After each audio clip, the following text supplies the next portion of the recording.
Hello बच्चों, आज हम बात करेंगे मॉनेटरी पॉलिसी की क्या क्या ड्रॉबैक्स हो सकते हैं या फिर क्या लिमिटेशंस हो सकती है ना, इसके बारे में जानते हैं। अब किसी भी अर्थव्यवस्था में मौद्रिक और साख नीति अर्थव्यवस्था की तीव्र आर्थिक विकास, प्राइजेज में स्टेबिलिटी, फुल एम्प्लॉयमेंट की व्यवस्था और आर्थिक स्थिरता और विदेशी विनिमय दरों में स्थिरता लाने के लिए एक इम्पॉर्टेंट टूल के रूप में है। इसकी सफलता में कई बाधाएं या हम कहें कि कई सीमाएं हैं जिनके बारे में आज हम चर्चा करेंगे यहाँ पर। तो सबसे पहला तो lack of organised money market. हमारे देश में जो है संगठित मुद्रा बाजार का अभाव है। तो मौद्रिक नीति की सफलता बहुत कुछ संगठित मुद्रा बाजार पर निर्भर करती है। संगठित मुद्रा बाजार के अभाव में साख नीति के क्रियान्वयन में कई बाधा आती हैं। भारत जैसे देश में मुद्रा बाजार में साहूकार हैं, महाजन हैं, सर्राफे हैं, देशी बैंकर्स का बड़ा होल्ड है यहाँ पर। तो ये अभी भी काफ़ी सीमा तक भारतीय रिजर्व बैंक के प्रभावी नियंत्रण से बिल्कुल फ्री हैं। तो ये हुंडी और नकद मौद्रिक लेन देन के उधार देकर मौद्रिक नीति की सफलता में एक बहुत बड़ी बाधक बने हुए हैं। ठीक है, फिर इसमें जो दूसरी कमी है वो ये कमी है कि संगठित मुद्रा बाजार, दैट मीन्स कि ऑर्गेनाइज्ड और अनऑर्गेनाइज्ड मनी मार्केट में कोऑर्डिनेशन नहीं है ना, सहयोग का यहाँ पर अभाव है। तो इन दोनों मुद्रा बाजार में ना तो कोई संपर्क है, ना ही परस्पर कोई सहयोग है। तो परिणाम क्या होता है इसका कि दोनों की इंटरेस्ट जो ब्याज दर है, इंटरेस्ट रेट, जो इनकी पॉलिसीज़ हैं, जो इनकी कार्य पद्धति हैं, वो काफ़ी एक दूसरे से डिफरेंट हैं। तो इनकी भिन्नता से मौद्रिक नीति की सफलता जो है वो बहुत संदिग्ध हो जाती है। बहुत लोग इस पे संशय करने लगते हैं। यहाँ पर मौद्रिक नीति की सबसे बड़ी बाधा है ऑर्गेनाइज्ड और अनऑर्गेनाइज्ड सेक्टर। फिर आता है lake of developed bill market. हमारे यहाँ विकसित बिल बाज़ारों का अभाव है और मौद्रिक नीति की सफलता के लिए विकसित बिल बाज़ार बहुत महत्वपूर्ण भूमिका निभाते हैं यहाँ पर। किंतु बहुत सारे प्रयास किए गए और प्रयासों के बावजूद भारत में अभी तक बिल बाज़ार का पर्याप्त जो है विकास नहीं हो पाया है। अतः बिल बाज़ार के अभाव के कारण मौद्रिक नीति जो है कहीं ना कहीं रूप में असफल साबित होती है यहाँ पर। फिर बैंकिंग सेवाओं का असंतुलित और अपर्याप्त विकास। तो मौद्रिक नीति की सफलता बहुत कुछ देश की बैंकिंग सेवाओं के संतुलन और पर्याप्त विकास पर निर्भर करती है। किंतु भारत में राष्ट्रीयकरण के बाद बैंकिंग सेवाओं का पूरा विकास नहीं हो पाया है। तो इतने बड़े विकासशील देश में या इतने बड़े हमें बोलें विशाल देश में जो है बैंक सेवाओं असंतुलित बैंक की असंतुलित सेवाओं के कारण भी मौद्रिक नीति सफल नहीं हो पाई है। फिर ऋणों की मौसमी आवश्यकता। अब मौद्रिक नीति की सफलता लोन की मांग में निरंतरता पर निर्भर करती है और भारत एक एग्रीकल्चरल लैंड के रूप में माना जाता है, जहाँ पर कि 60 to 70 ग्रामीण जो जनता है उसकी आजीविका का आधार जो है वो एग्रीकल्चर ही है।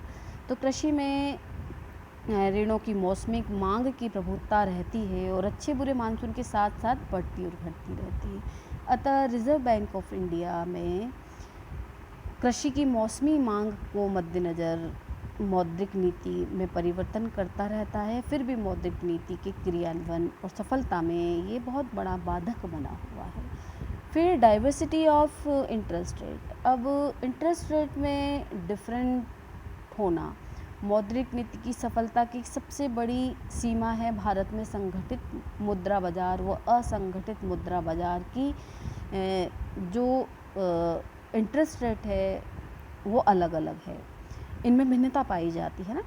यद्यपि रिजर्व बैंक के प्रभावी नियंत्रण से संगठित क्षेत्र की ब्याज दरों को में तो हम काफ़ी एकरूपता ला सकते हैं, पर अभी भी असंगठित क्षेत्र में जो इंटरेस्ट रेट है वो काफ़ी ऊंची है और उनको कंट्रोल कर पाना बहुत ही मुश्किल है। तो ये भी बाधक बना हुआ है हमारे लिए, हमारी मौद्रिक नीति के लिए। फिर मौद्रिक नीति और राजकोषीय नीति, इन दोनों में कोऑर्डिनेशन का अभाव है। तो किसी भी देश में मौद्रिक नीति की सफलता का सबसे महत्वपूर्ण सीमा देश की मौद्रिक नीति और राजकोषीय नीति, इन दोनों में कोऑर्डिनेशन होना बहुत है, पर यहाँ पर इसका अभाव देखने को मिलता है। तो भारत के संदर्भ में मौद्रिक नीति का संचालन और क्रियान्वयन आरबीआई के द्वारा किया जाता है, जो कि देश की मौद्रिक आवश्यकता के साथ साथ निर्धारित उद्देश्यों से प्रेरित होते हैं। जबकि राजकोषीय नीति का निर्धारण और क्रियान्वयन केंद्रीय सरकार और राज्य सरकार के जो राजनीतिक और सामाजिक उद्देश्यों को ध्यान में रखकर यहाँ किया जाता है। तो दोनों में जो एक समन्वय होना चाहिए और तालमेल होना चाहिए, उसका अभाव जो है वो मौद्रिक नीति की सफलता जो है इससे संदिग्ध हो जाती है। यहाँ पर इन दोनों में तालमेल का अभाव है। फिर इसमें नेक्स्ट आता है कि देश की आर्थिक विकास के स्तर पर आर्थिक परिस्थितियाँ। तो मौद्रिक नीति की सफलता एक महत्वपूर्ण सीमा जो है देश में आर्थिक विकास का स्तर और आर्थिक परिस्थितियाँ भी है। तो विकसित देशों में मौद्रिक नीति की सफलता लगभग सुनिश्चित होती है, जबकि विकासशील देशों में कई बाधाएं जो हैं मौद्रिक नीति की सफलता में भी कई बाधाएं आती है। देश में हम देखते हैं कई बार तेज़ी और मंदी के काल में मौद्रिक नीति की सफलता जो है बहुत ही संदिग्ध हो जाती है कि यहाँ पर। फिर बैंकिंग हैबिट्स ऑफ पीपल, तो लोगों में बैंकिंग सेवाओं, किसी भी देश में बैंकिंग सेवाओं और उसके संतुलन और पर्याप्त विकास होता है, वहाँ के लोगों में बैंकिंग आदत से अधिकांश मौद्रिक लेन देन बैंकों के माध्यम से होते हैं। जबकि पिछड़ी अर्थव्यवस्था में बैंकिंग सेवा के अभाव में लोग जो है कैश में लेन देन से ट्रांजैक्शन निपटाते हैं। तो कैश ट्रांजैक्शन से जो ट्रांजैक्शन करते हैं, निपटाने की प्रवृत्ति जो है मौद्रिक नीति की सफलता में बाधा उत्पन्न करती है ना। इसमें सबसे बड़ा जो सेक्टर आता है इसमें यहाँ पर वो है असंगठित मुद्रा बाजार। फिर एक और चीज़ जो यहाँ पर बाधा बनी हुई है वो है कि ब्याज दरों में लोचशीलता का अभाव।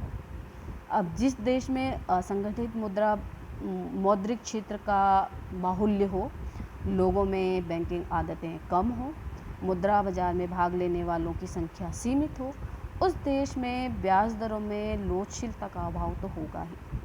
तो मौद्रिक अधिकारी और ब्याज दरें बढ़ाने पर मुद्रा बाजार में ब्याज दरें नहीं बढ़ती और घटाने पर भी नहीं घटती, वो मौद्रिक नीति अपने उद्देश्यों में फेल हो जाती है। तो भारत में भी बैंक दर में परिवर्तन की सफलता बहुत कुछ ब्याज दरों की लोचशीलता पर निर्भर करती है। तो ये तो मैंने कुछ रीज़न बताया है जिसके कारण हमारी मॉनेटरी पॉलिसी जो है में कौन कौन सी चीज़ें बाधा बनी हुई हैं या क्या क्या ड्रॉबैक हैं हमारे मॉनेटरी पॉलिसी को, हम ये भी कह सकते हैं। तो ये चैप्टर यहाँ पर ख़त्म होता है और इसमें क्वेश्चन बहुत सारे बनते हैं। मैं क्वेश्चंस की बात करूँ तो मौद्रिक नीति का अर्थ पूछ लिया जाता है, इसके बाद इसके टूल्स के बारे में बात करूँ तो इसके टूल्स के बारे में भी पूछ लिया जाता है। फिर छोटी छोटी चीज़ें जैसे बैंक रेट क्या है, CRR क्या है, फिर वैधानिक तरल कोषानुपात क्या है ना। ये सारी चीज़ें जो है छोटे छोटे रूप में आपसे पूछ ली जाती हैं। फिर खुले बाज़ार की क्रियाएं क्या हैं ये भी पूछ लिया जाता है। फिर चयनात्मक साख नियंत्रण कौन कौन से होते हैं ये भी पूछ लिया जाता है। तो ये चैप्टर अपने आप में बहुत इम्पॉर्टेंट है और इसमें से कोई ना कोई क्वेश्चन ज़रूर बनता है। तो आप इस चैप्टर को अच्छे से तैयार करें। मैंने इसकी एक एक चीज़ आपको बताई है, कोई भी चीज़ इसमें से मैंने आपके लिए नहीं छोड़ी है। इसमें से छोटे छोटे क्वेश्चंस भी बनते हैं और कोई लॉन्ग क्वेश्चन डेफिनेटली हर साल इसमें से बनता है। ठीक है, ओके।